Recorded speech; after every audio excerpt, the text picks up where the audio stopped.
I've streamed, at least on the YouTube end, it doesn't start right away. So just give me a minute before we actually dive into it. I hope everybody's doing all right. Fuck. Wrong one. I'm just gonna share it to the Discord, and then by that point we should be good. So, I hope everybody's having a good day. It's Monday. Gotta love it.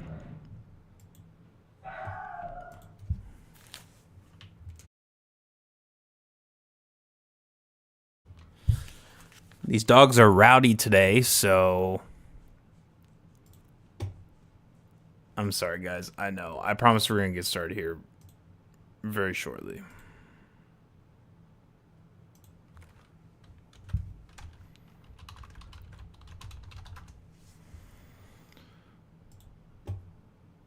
Okay. I think it's good enough. Guys, what's up? This is McAllister's podcast. I'm your host, as always, Colin McAllister. Got a super fun, not really that fun, got an episode today to start off the week because, I couldn't help but not discuss the craziness that has been happening in Minneapolis over this past weekend with the shooting of Alex Pretty, I believe. Pretty. I will say, as tragic as this thing and these things always are, the memes about Pretty ICE has been doing pretty good. That's been pretty funny. I can't lie. Okay, look, these things are terrible, but you gotta learn to laugh at them, right? But anyway, so I actually didn't even, because I know the chat wasn't really working the last time. I was gonna sign out and sign back in. Fuck, I didn't do that. That's okay. If you guys have chats, maybe I'll try to is there like a Steam? Do I have a Steam Labs app?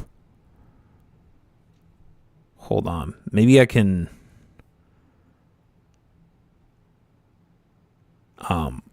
look at the chats from the app. That way, because like I said, it wasn't working last time. Sorry, it's a Monday morning, guys. It's my last week on the job. But anyways, yeah, we had to talk about this because, this is happening next door from the state that I'm at, and this stuff affects me pretty, it's not happening in Iowa yet, but as we'll talk about today, it could very well happen. It's really just a matter of time. Hell yeah. Okay, so the stream the chat is working. Thanks, Muggsy, for tuning in. But yeah, so a lot of this is probably going to be reiteration from the time where we covered the first shooting. So I apologize for that, but I'm going to try to spice it up a little bit in terms of what I think of this. I think, and we're going to go over this in a little bit, the tweet that Dave put out, just talking about how this situation really has just gotten out of control with ICE. I'll say personally, I am shocked that they are back at this bullshit once more. Again, it's insane to me. Look at what happened with George Floyd, right? Like, when George Floyd got murdered by Derek Chauvin, and you can say whatever you want about that situation, but that is what happened.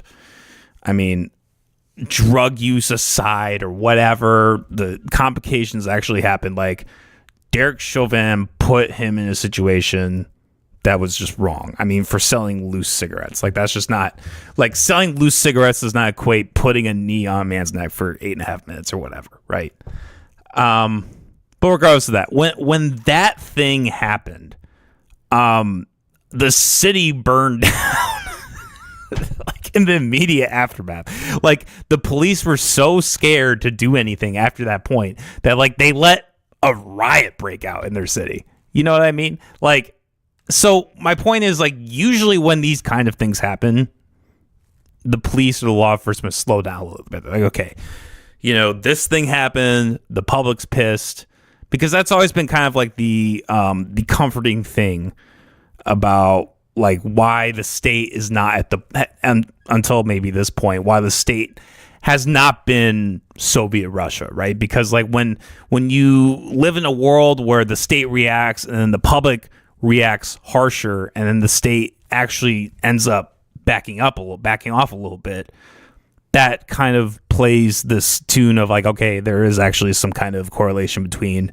you know, how the people feel and how the state reacts. Like that's the best case scenario, right? When you have a state government, or, you know, a state or a government or whatever, right? However, in the case of DHS, it seems to me that they just, or DHS too, but in the case of ICE, it seems like they just don't give a fuck.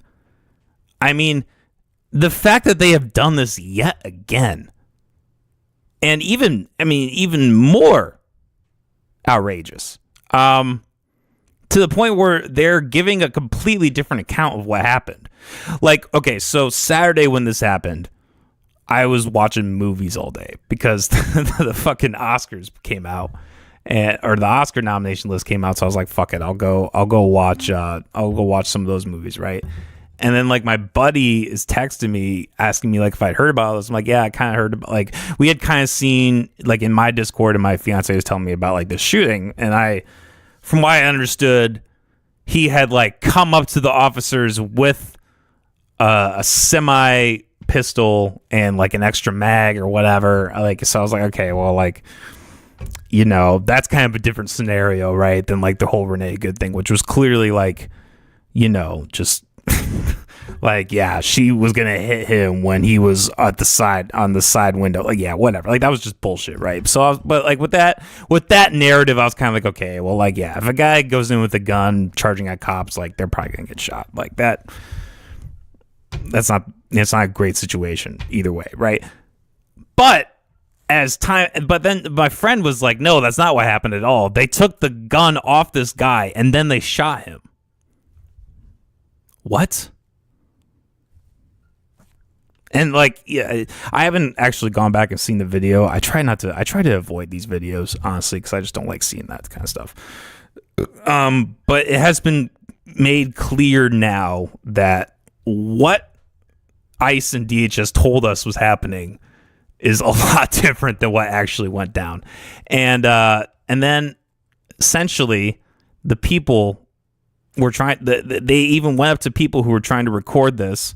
Let's actually pull up this article while we're talking about this, but they actually went up to people who were recording this situation and tried to confiscate their phones and their footage, which, if that is not the sign of a totalitarian regime, police state, I don't know what it is. That is like literally the essence of what makes America free and great, right? The fact that you actually can't not allow the citizens to report and to show these things. So let's just pull up this article.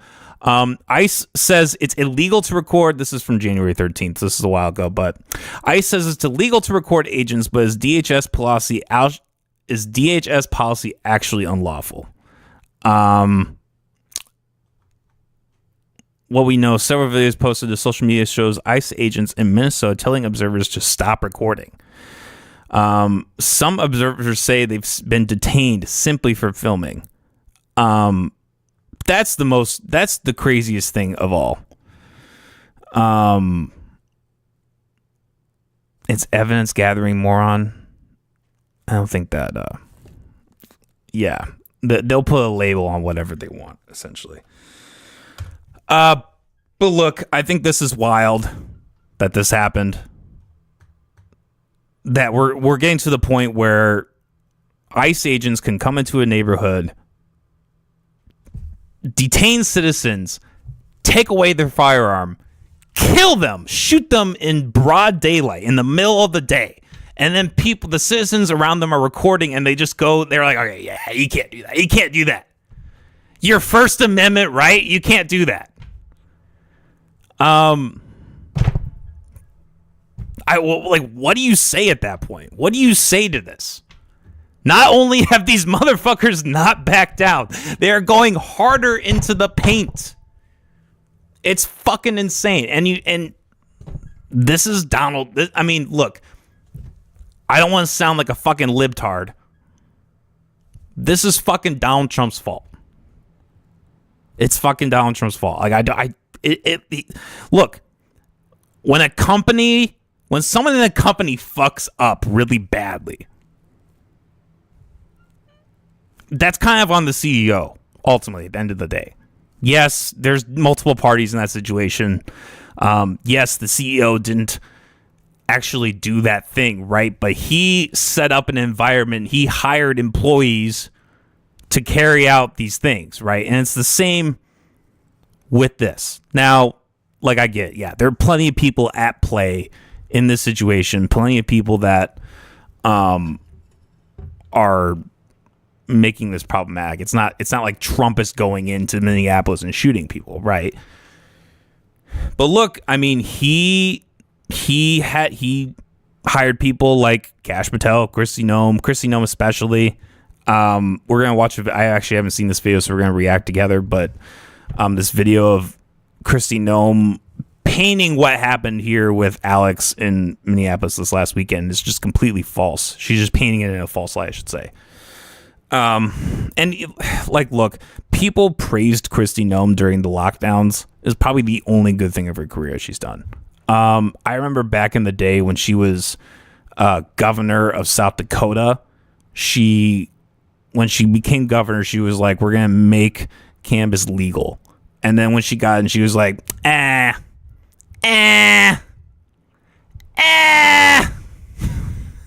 not going to do that. Now, eventually they did do it, which is good, I guess. But, I mean, not, I guess, but like, it's, at least she did the right thing in the end, right? But like, this is not a genuine person. This is not a good person.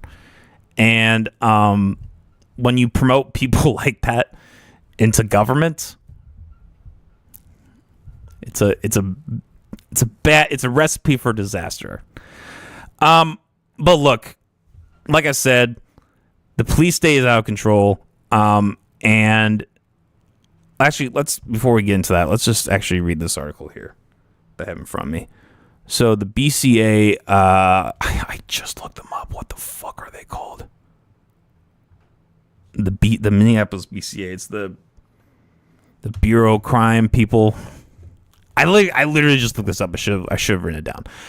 Minneapolis shooting. This is from Fox 9, so take it with a grain of salt. But Minnesota BCA says DHS has blocked them from the shooting scene. The Minnesota Bureau, okay, it says right here, the Minnesota Bureau of Criminal Apprehension said Department of Homeland Security personnel prevented their investigators from accessing the scene of where Border Patrol agent fatally shot a man in Minneapolis. So, okay. Drew Evans spoke during a news conference after the shooting, saying federal agents denied them access to the scene of the shooting. We took the step of getting the search warrant because we were denied access to the scene. So we thought we'd be able to get access to the scene, much like we would anywhere else, by having an independent judge agree that we had probable cause to investigate the incident at the scene. And the superintendent said the information was provided to the DHS, but agents said that this was a scene and matter being investigated by the federal government, and they would not allow us physical access to the scene.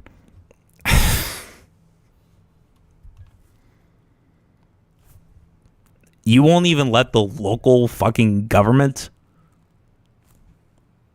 Like, look, man, I'm by no means an expert on law enforcement or those proceedings, but from what I understand, not only are they wanting to get all the help they can get when it comes to these kinds of situations, like if the police were like doing their due diligence and actually doing the right thing, like not only would they want as much help as possible, they usually cooperate, right? Because like, look, like if they were doing this in good faith, it's kind of good for them to, you know, if you're a federal agency, you're going to go into a place that's not federal, that like you're not familiar with. it's going to not only look better for you to cooperate with local law enforcement, but it's going to help you a lot because they're going to know things that you're just not going to know, because it's like, you know, if you have a small town or city police, they're going to know a lot more about what goes on in those areas than if a federal whatever comes in, right? So the fact that they're not even like allowing them, not even with a warrant, is just insane to me. It's insane to me.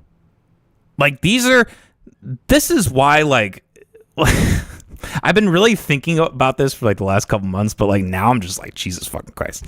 You almost like wonder, like, was the left fucking right about this guy? Like, I don't know. He's not Hitler. He's not a fascist, but holy fucking shit. Trump and his sphere of government officials, they are going insane. They are going AWOL. This is all unprecedented. This is just fucking crazy. You know that, I cannot think of the rapper. Tim Dillon had this really good bit about, there was this black gay rapper. I can't remember what the name was. I should know the name. But he you know, he was really controversial. I think he has since denounced his gayness. He's not being the dictator allegations right now. Yeah, exactly. But like my point is like, this rapper, he was gay. He did this video where he was like sucking the dick of the devil, and then he like had he had these shoes where he put blood in the shoe, right? And Tim Dillon had this really good bit where he was like, you're like, when gayness was like, when homosexuality was kind of coming to fruition. I mean, it's always been there, but like when like it was politically coming to fruition, and like all these like conservatives were pushing back against this, like this is the thing they would say, right? They would be like, all this homosexuality, all these gay people, it's going to lead to satanicness, right?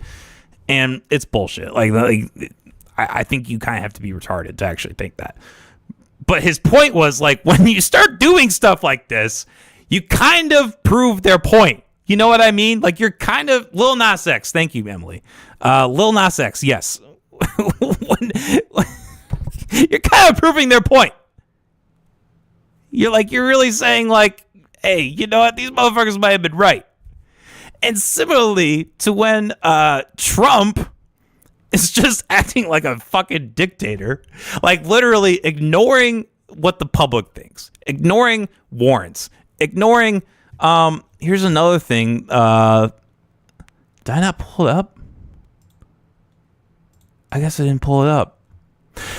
There was another thing where a judge posted a warrant. Or not a warrant. They posted a cease and desist for DHS. Told them basically to stop, to get them the fuck out of there. Get them the fuck out of there. And he didn't. And Trump's just like, fuck you. I'm going to do what I want because I'm the federal government. I am the boss. And like, you kind of think, you're like, God fucking damn it. Like, I didn't vote for Trump this last term because, I mean, I didn't think it would be this bad, but like, I had a feeling like, yeah, Trump isn't going to give a fuck. Like, he's just going to, like, he's never tried to fucking, do anything the right way. Like, he's always tried to do it his way, kind of. And, you know, like I talked about this last episode or a couple episodes ago, with the whole native thing that happened, right, with the Standing Rock. Like, he just kind of came in right when he came into office and said, fuck you, I don't care, I'm going to do it my way.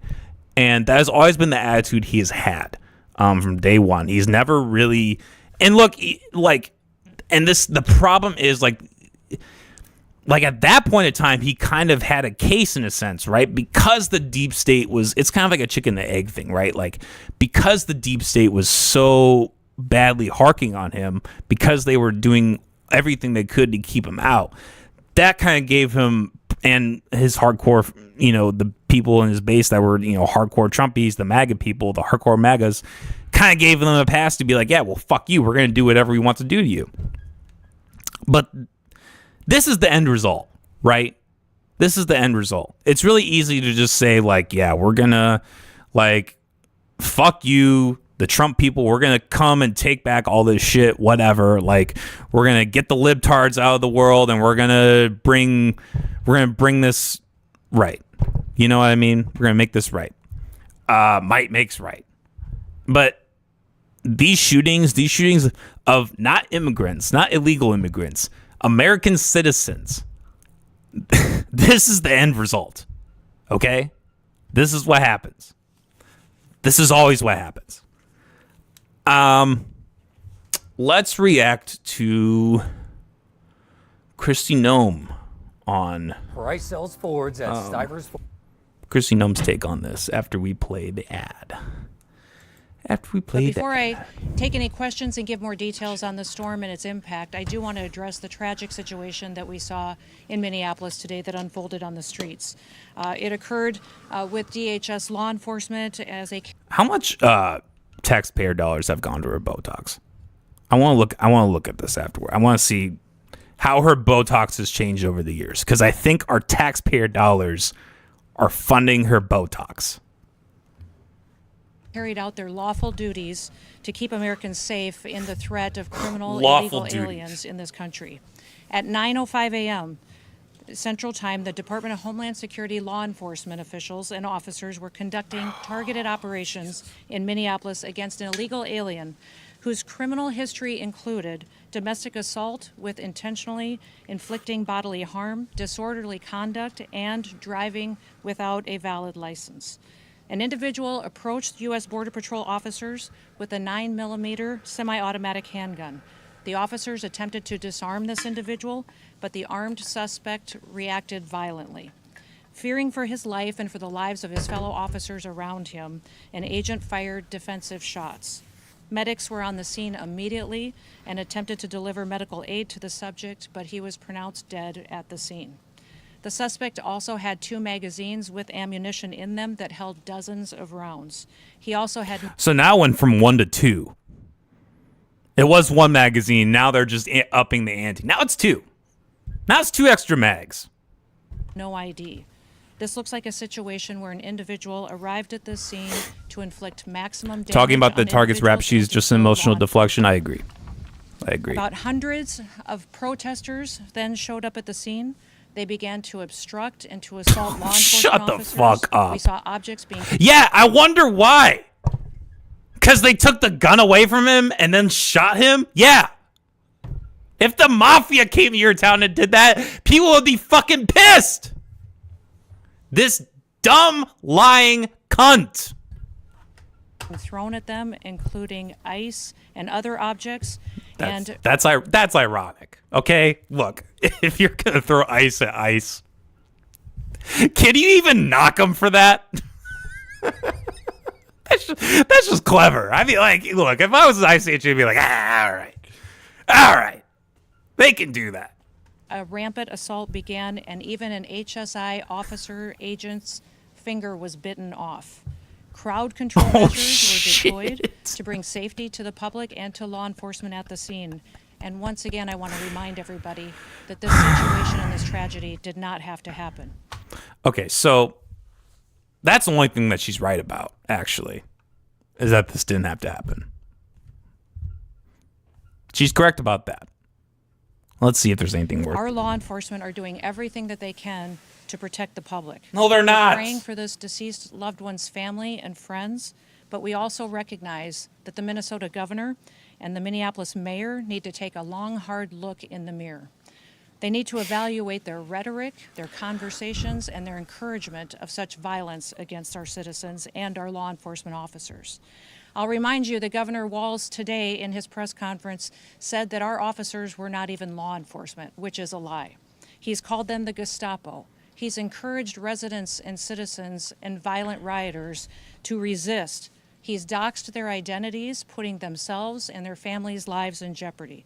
He's refused to turn over murderers to federal law enforcement officers. He's protected illegal criminals. Okay, that's about all I can. Lying cunt. Yeah, I mean, that's just a straight up lie. Yeah, he got the gun taken away from him.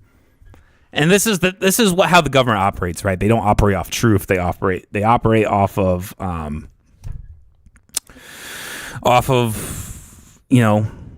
propaganda and messaging. It's like after the first one, like all these right-wing people, they all criticize the corporate press with the whole Biden thing, like the sharpest attack. And this is why I'm just like an anarcho-capitalist at the end of the day, because like no matter what side you're on, you're playing the same game. You're playing the same tactics. You just are. It's inevitable.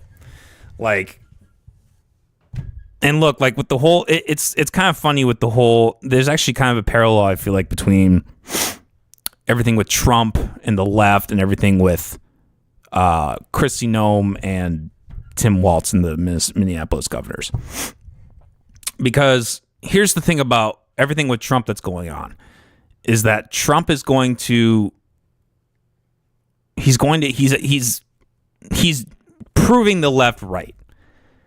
And what's happening with that is then when Trump's time is up at whatever point, I'm not in here. Okay. At whatever point this happens, where Trump leaves office and the left takes over, they're going to have all the gusto to do what they want. They're going to do the same fucking thing that the Trump supporters are doing right now, or that Trump is doing right now. They're going to do all those things, and in the public eye, they're going to be justified because of what Trump has done. And that's not right? But like people, they play by teams, right? Nobody actually has like a very few people, I should say, actually has like a strict moral compass where they're like, I'm going to operate based on what I truly believe. They're going to operate on what their team believes. And I guess my point with all this, when it comes to like, Tim Walz and Kristi Noem, we just had this really brilliant, I mean, maybe not even that brilliant, but just like in the sense of like, this was just so obvious that like anyone was able to pick it up. This Nick Shirley kid, he's not a kid, he's an adult, but to me, he's a kid. He uncovered all this fraud with the Somali daycares, right? And there's this whole push behind Tim Walz, being a crook, taking this fraud in. And look, like I said at the time, like he's gonna fucking like the government is gonna do what they always do. They're gonna overreact, and then they're gonna fuck it up. They're gonna fuck the whole thing up because when you're a hammer, everything's a nail, right? And this exact same thing is gonna happen with Tim Walz. Tim Walz and how the Minneapolis government, the Minnesota government has acted, how they have acted, that's gonna be outshone. It's gonna be completely put to the side over all this stuff that has been happening to U.S. citizens, where ICE has come in and shot citizens. The first case was like, okay, she was driving away. Not that it's a little different. It's a little different than being detained, getting your gun taken away, and then being shot in cold blood. It's way different. Overreaction? Yes, I would say going into a city and shooting U.S. citizens is an overreaction.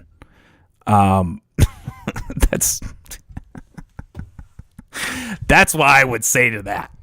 But anyways, this is just what happens. This is the end result. And this kind of goes into my my second point, where I want to talk about kind of the stuff with Dave Smith on this, both some of the things he's tweeted recently and I wanted to look back on a debate he did with I can never pronounce the guy's name right, Alex Nawashta.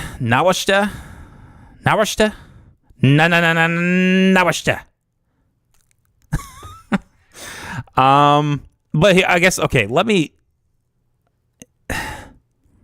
because there's a lot of comments going in the live chat right now about this. This whole rhetoric of like, you should let the police do their job. Yeah, no, I don't believe that. I think I think if you're going to have that mentality where you're going to say, we just need to be law-abiding citizens. We need to just listen to what the government tells us to do. Then you have no moral standing. Like you are the same as these communist regimes. You are the same as these super hyper state-driven government, hyper governments, right? The governments that are just taking authoritarian power and they're just doing whatever the fuck they want with it.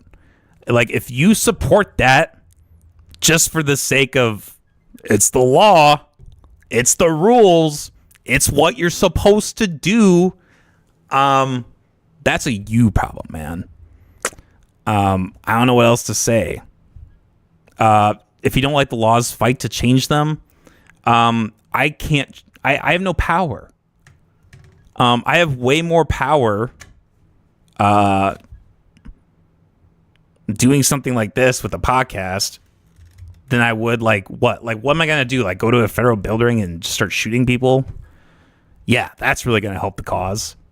That's not just going to give ICE like another reason to do more of this on this more on the citizens, right? Like, oh my god. Okay. Anyways, let's talk about this whole Dave Smith thing, because I know he's been getting a lot of backlash for shit on X, and I don't even necessarily want to trash Dave Smith, because I'm a fan. Like, both like him on Legion of Skanks and just his politics. Like, I think he's right 85-90% of the time. And I don't like, this is actually coming up tomorrow. I did a little, not even really a debate, but I had a conversation with Jacob Winograd from the Biblical Anarchy podcast, who, me and him, or I should say, he and Dave know each other, and they themselves it's revealed in the interview that he and Dave himself, like, they even got into it a little bit with kind of the 2020 election stuff, he's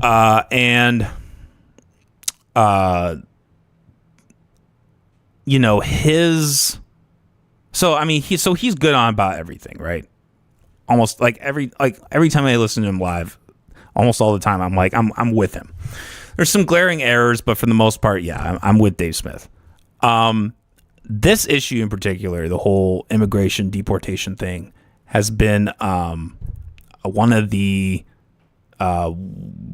more incorrect takes that I've seen of his. Kind of saying that, we ultimately have the right to take people out of this country. Let's just read his tweet, actually, before we get too far into this. This is from Dave Smith. I'm an immigration restrictionist. I believe that we have the right to remove any and all people who entered our country illegally. So, I would disagree with that. I think a big part of the framing, when you frame things, this is just where I think he and I would differ. Like, he cares a lot more about America as a country than I do, right? I don't really care about the fact that I'm an American.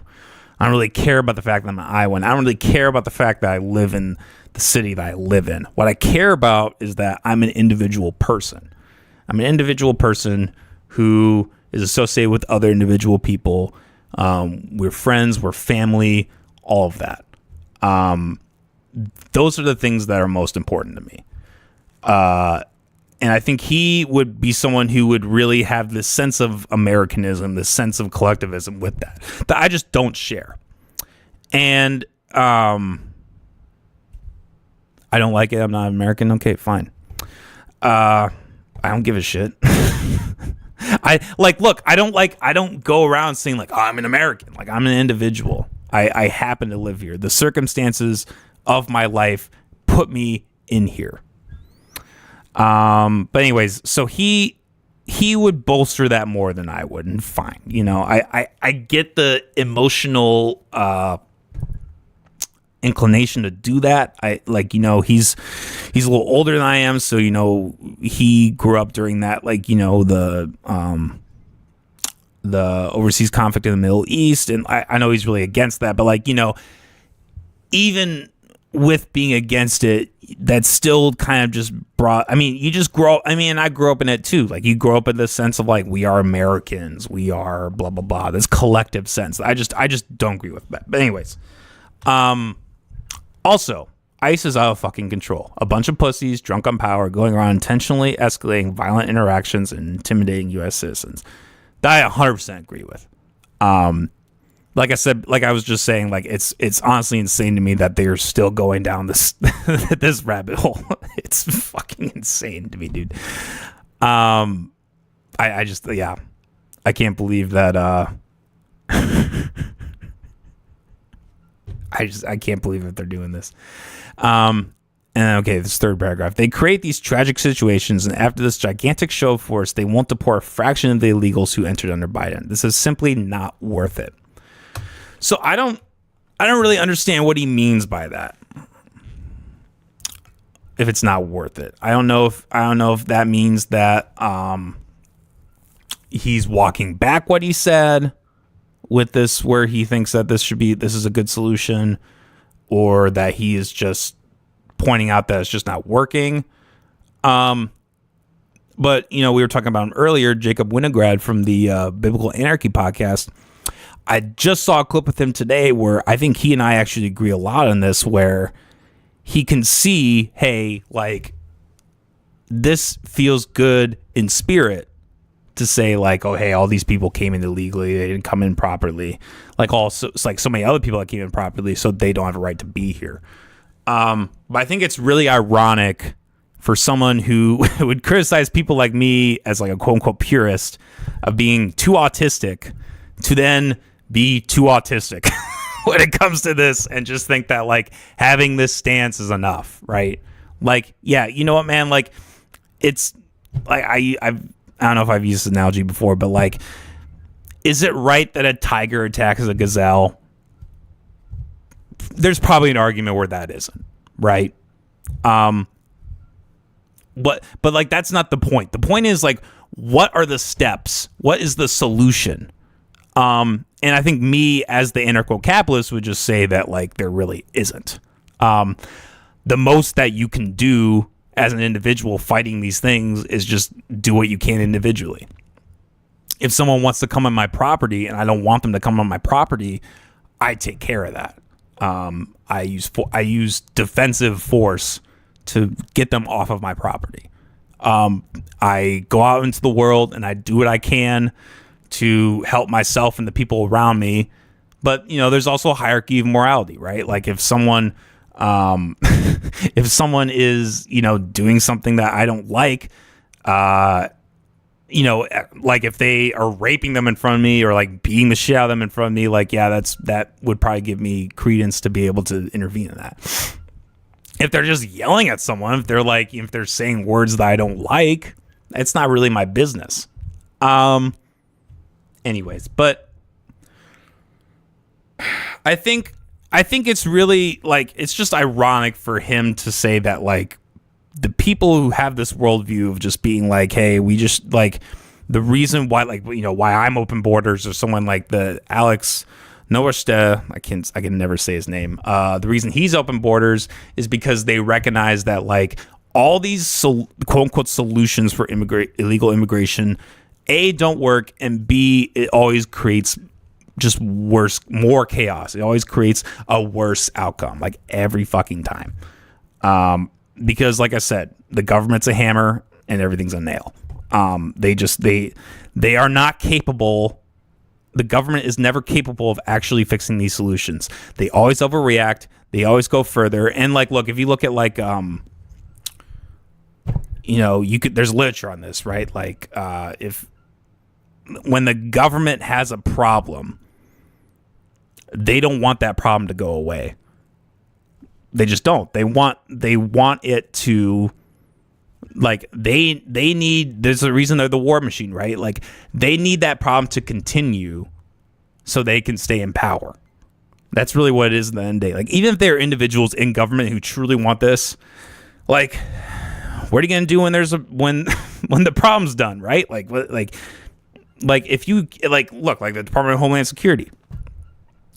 This is actually a great example. Like, what was the Department of Homeland Security created for? It was created in response to 9/11.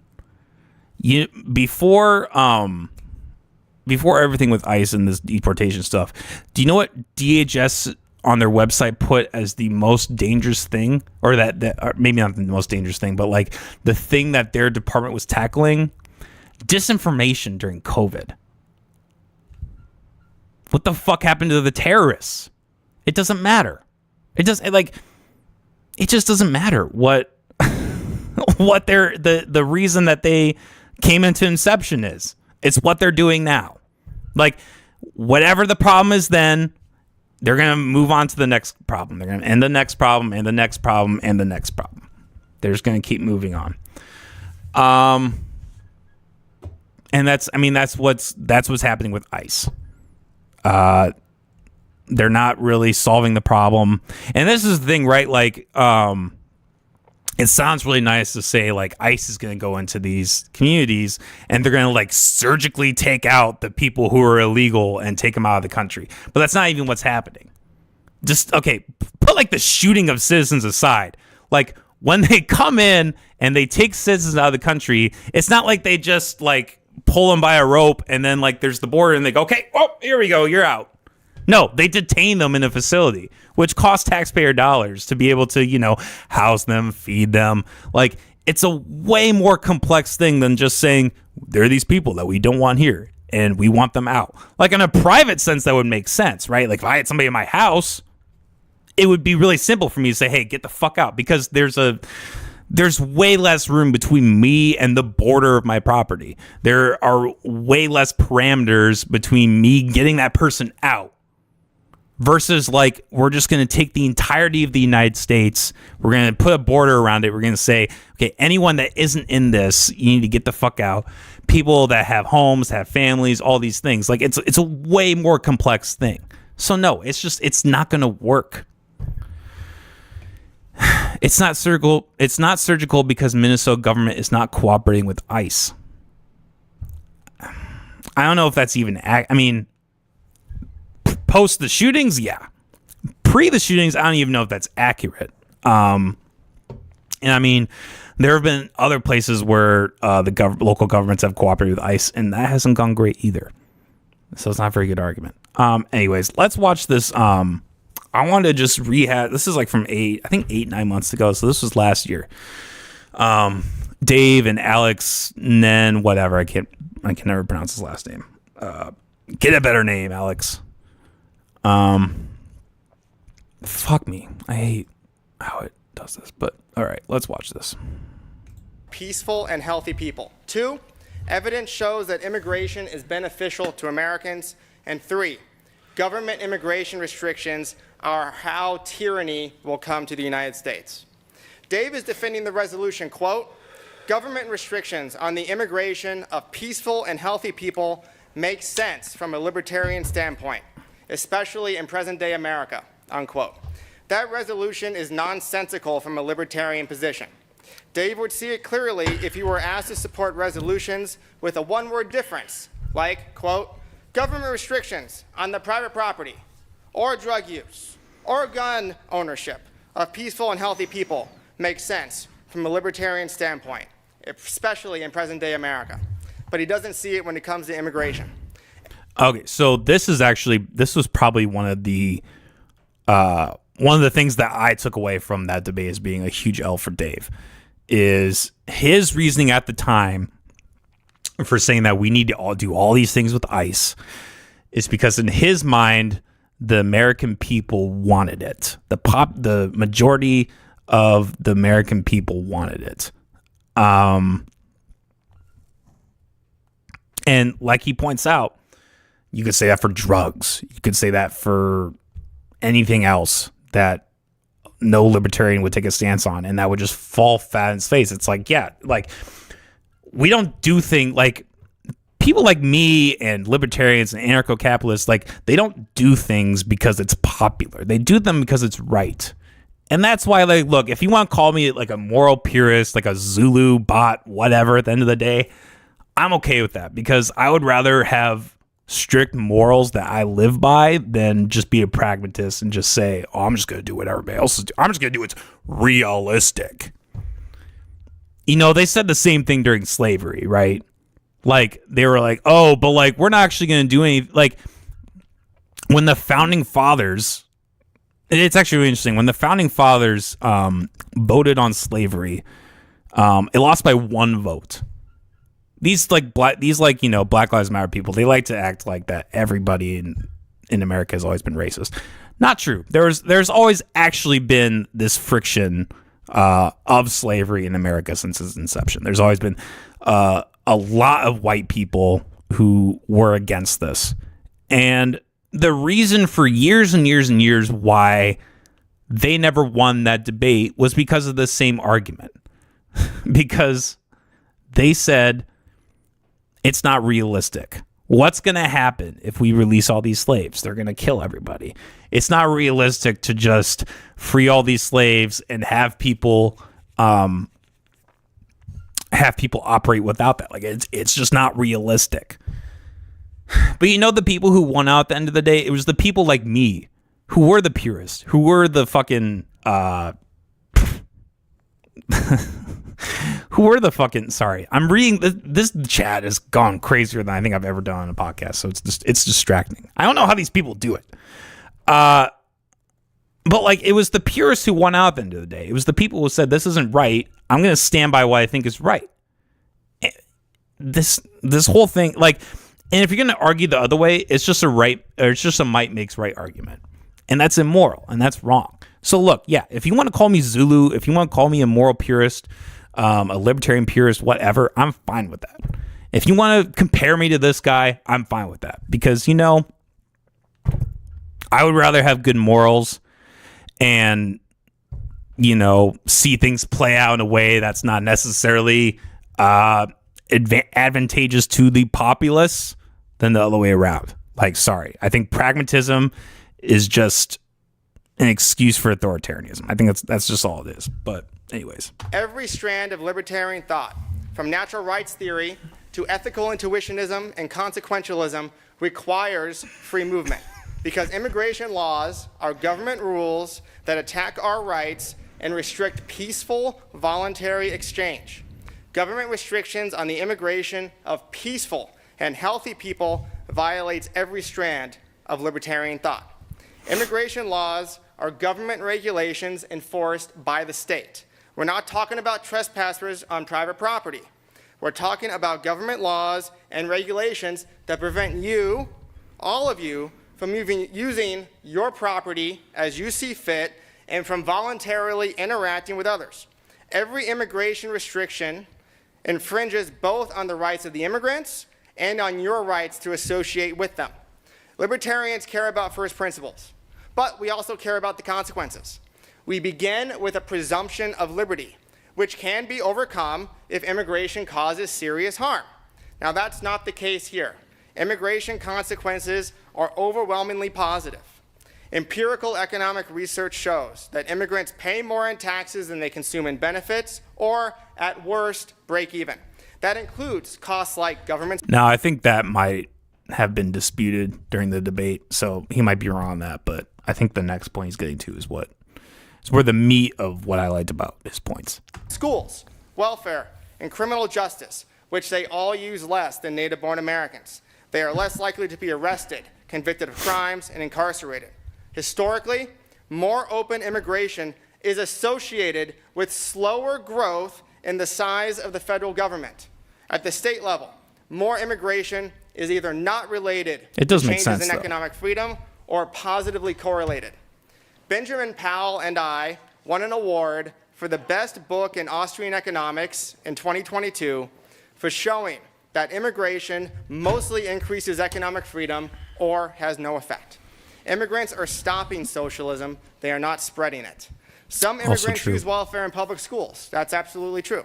The libertarian response is to abolish the welfare state, not to expand government control over the borders. The problem is the government services, not the immigrants. I think that's a really good point too. That I find myself arguing with a lot of people is like they will argue that, hey, we shouldn't be giving welfare to these immigrants, and I agree. Like illegal immigrants should not be getting welfare. That's retarded. Nobody should get any welfare. That's retarded. The problem is when you give the people who are giving out the welfare the power to do what they will with the border or immigration or whatever, like that, it's not a good solution. Like you're just doing the same fucking shit. Anyways. Social Security's problem isn't the elderly, it's the government program itself. The problem with public schools isn't the children, it's the government schools. The problem with immigrant welfare use is the welfare state, not the immigrants. The far less extreme way to deal with this, rather than building a wall around the country, we should build a higher wall around the welfare state. Immigration restrictions are how tyranny will come to modern America. Dave has said in previous podcasts and other forums that he wants a full repeal of the progressive era. Now, I agree. The progressive era instituted immigration restrictions and passports to protect labor unions, promote nationalism, and adopt a U.S. government central plan of eugenics based on the science. America's borders were mostly closed to immigration from the late 1920s to the late 1960s. And what did we get during that time, huh? What great libertarian wonders? The New Deal, labor law, government enforced monopolies, union subsidies, the peacetime draft, World War II, the Korean War, the Vietnam War, Japanese internment, the CIA entangling foreign alliances like NATO, the military-industrial complex, the Great Society, and civil rights laws that restricted freedom of association, infringed on our private property, and expanded the state to previously unimagined size. That anti-libertarian time in American history was made possible by immigration restrictions and the practically closed borders that they instituted. Don't believe me? Well, listen to what Paul Krugman said. Quote, "The New Deal made America a vastly better place." I'm quoting him, by the way. Oh, shit. Ooh, we got that. Damn ads, man. Let's just keep... I don't know how much I agree with... I mean, I not that I don't agree. Like, I agree with what he's saying in terms of the result. I don't know how much that's correlated to immigration or not, but let's just keep playing because we're going to get to the meat of what... Yet it probably wouldn't have been possible without immigration restrictions. Absent those restrictions, there would have been many claims, justified or not, about people flocking to America to take advantage of welfare programs, unquote. The Great Society I think it's kind of a leap in logic, but... was passed when the immigrant share of the U.S. population was the lowest in American history, including the colonial period. And that low point was caused by immigration restrictions on the movement of peaceful and healthy people. The Immigration Act of 1965 just slightly liberalized immigration. And what happened after then? Union subsidies fell. Labor law was liberalized. You're noticing a pattern here. I really don't like unions. The number of government monopolies fell. Growth in the size of government actually slowed. Taxes were cut. Trade was liberalized, and the draft was abolished. Those liberalizations did not happen when the borders were closed. They only happened after they were slightly, barely reopened. Immigration restrictions are the health of the state and a declaration of war on our freedoms. They are also some of the most economically devastating, complex, and Soviet-style laws in the United States. That 100% agree with. People who are like, libertarian leaning and like pro immigration restriction or like the pro closed borders, they should look at how many millions of dollars were spent for ICE and for the border stuff. It's in the hundreds of millions. Doesn't seem like a good trade-off. You may have noticed there's a piece of paper on your chairs, a very highly simplified map of the legal immigration system. and it is simplified, and it's only part of it. But the point to understand about immigration law is it is the exact opposite of every other portion of American law and our Anglo-Saxon system of jurisprudence. Every other portion of law, it says specifically what is not allowed. But everything else is fine. There's no law that says Dave and I can shake hands, right? But there's a law that says he can't punch me in the face. Okay, that makes sense. Immigration law is the opposite. It says all immigration is illegal except what the government specifically allows. If you fit into a narrow Soviet-style category, then maybe if you apply and wait 20, 30, 50 years, yeah, you can get in. Otherwise, there is no way for you to come in. It is the opposite of our legal traditions. I think that's a good point, too. To support government immigration restrictions and mass deportations means that you must also support the methods of actually enforcing those laws. These enforcement methods are some of the most anti-libertarian laws in existence. Examples. Trump designated drug cartels as terrorists and is considering designating some. Every time you get a job, you must fill out the I-9 form to prove to the government that you are complying with immigration laws. Many states and the federal government require employers to check your papers against federal databases through the E-Verify system when you apply for a job. And mark my words, E-Verify will be used for gun checks. It's just a matter of time. Every significant proposal for a national biometric identity card is designed to enforce immigration laws. There are vaccine mandates for immigrants. The government is deporting green card holders, like Mahmoud Khalil, arrested without a warrant, by the way. The government lied about that, of course, because he expressed an opinion that contradicts American foreign policy toward Israel. Foreign students, like Rumeysa Ozturk, are being deported for writing op-eds critical of Israel. A French scientist was denied entry for a scientific conference because he had phone messages critical of President Trump. America has a secret gulag for immigration offenders. A German green card holder named Fabian Schmidt lives in New Hampshire. He was arrested, held incommunicado, and literally tortured by ICE. He ended up in the hospital. They tried to make him sign a paper to give up his green card. Irish green card holder Cleona Ward, arrested and held for 17 days after returning for the U.S. And you know what she did? They found that she had a 20-year-old marijuana charge in a state that had recently legalized marijuana. An Australian on a work permit returned from a funeral in his home country was arrested by customs and deported for no good reason, separated from his job, his apartment, his property, and his spouse. 2 other German tourists, a Canadian with a visa, and several Brits were disappeared for weeks in immigration detention and not allowed to contact lawyers. Other German tourists were strip-searched, detained, deported after arriving legally because Trump's customs agents didn't think their travel schedules were detailed enough.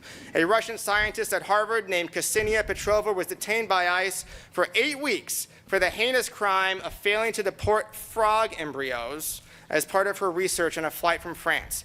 Trump shipped migrants, 40% of whom have no criminal convictions or charges against them, to America's prison camp in Guantanamo Bay. Trump activated the Wartime Enemy Aliens Act to deport non-criminal migrants, 20% of whom weren't even illegal immigrants, with limited or no due process, to El Salvador's prisons and bribed the government there with your tax dollars to take them in. One man was deported illegally, and when a judge ruled he had to be returned, Trump's administration said, sorry, we can't do anything about it. Trump's administration lawyers wrote in a March 14th memo that the Alien Entities Act allows ICE agents to enter private property without a warrant. The government is using eminent domain to take private property from people along the border to build a wall. Libertarians who support mass deportations are not defending private property rights. They are really defending the power of the government to violate your private property. ICE arrested a native-born American citizen by pulling him off the street in Chicago into an unmarked van and held him overnight until they checked his wallet to discover he was a citizen. Native-born American Jose Hermosillo was arrested in Arizona and held in immigration detention for 10 days incommunicado because he wasn't carrying his papers. Immigration enforcers go to schools, churches, courthouses to arrest peaceful people, operate with near impunity in a 100-mile buffer zone along America's borders where they run internal checkpoints, harass Americans and immigrants, and frequently enter private property without permission. ICE agents make arrests without warrants and then just create them for themselves in the field after the arrests. ICE recently bragged that part of its job is keeping out, quote, ideas that cross our borders illegally, unquote. Show your papers to travel near the border. Carry your papers or you'll be in ICE detention for weeks. Show your papers to get a job, all for immigration enforcement. The U.S. is becoming a your papers please society to enforce immigration laws of the type that Dave is defending tonight. Trump's Deputy Chief of Staff, Stephen Miller, said the administration was considering suspending the writ of habeas corpus because we're being invaded by illegal immigrants. Finally, Trump and his press secretary have said that they are considering deporting American citizens to prison camps in El Salvador. You heard me right. They are considering deporting American citizens to prison camps in El Salvador. The last person to try to exercise this much power here was named George III. If tyranny comes to the United States, it will come to enforce immigration laws.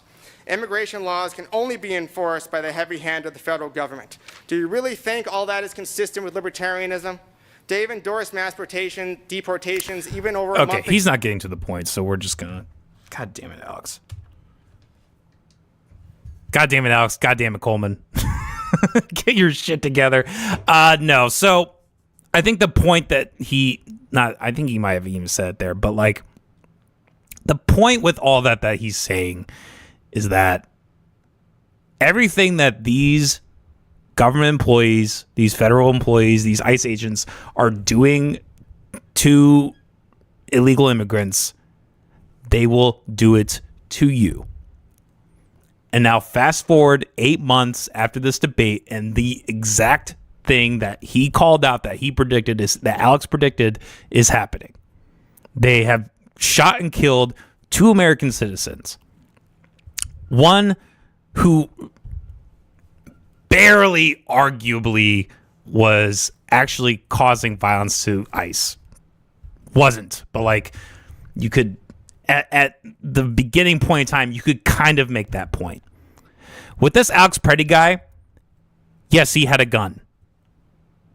Everybody should have a gun. He got his gun taken away. He was detained. And then he was shot. He was executed in public. If that isn't the sign of a totalitarian state, I don't know, man. And like, look, I love Dave, but I really wish he would I wish he would realize this. He would realize that like this game that we're playing is just not going to happen. There's no reality where the federal government comes in, surgically takes out illegal people in a peaceful way that doesn't affect U.S. citizens. Like, there's just no way that happens. There's no way that happens. Because, look, they're doing something that, I mean, it wouldn't even work in a free market because there's no, like, market demand. Like, you could have, like, if you had, like, private security, you could have, like, someone maybe hire someone else to take out, like, you know, one person, a couple people. But, like there's just no market proportion to, like, having a government or a group of people, however big or however small, go into an entire country and do that in a way that is anything that's like peaceful or, you know, liberty first or anything like that. Like that just doesn't exist. So, I mean, you know, he calls the purist autistic. I think thinking that is possible or that it's even like, it even makes sense to like support that at all. Thinking that will be the end result. That's autistic and retarded. And I mean, and I said at the last of the episode, that's why I'm an open borders guy. Okay, we are at the hour. I did want to talk about the Ian Roberts thing a little bit, but I don't even know. Maybe I'll save that for the Jacob response because the episode with Jacob Winograd is going to drop tomorrow. And I think what I'm going to do is I'm going to respond to it because, you know, it was kind of, I feel like I just wasn't really able to get a lot of what I wanted to say across. You know, maybe that's on me. Maybe that's just because of time. I don't know. But I thought it would be appropriate for me to do that the day after it releases. But So tomorrow at 2 p.m. Central Standard Time, we will be putting out the episode with Jacob Winograd from Biblical Anarchy, and I think the Libertarian Christian Institute. I think he's part of both of those. Knows Dave. He actually moderated the debate between Dave and Zulu, so it was a really interesting conversation, both from the perspective of doing that and kind of libertarianism versus the crux of the conversation was whether Christianity and anarchy can coexist, whereas me and him come from very different positions on that. So it was kind of fun to talk about that. But anyways, all right. I'm sorry I didn't really get to too many of the chats, but this was, it was a little more, it was more so infighting. I think I addressed some of it. So thank you guys for doing that. And we will see you tomorrow at 2 p.m.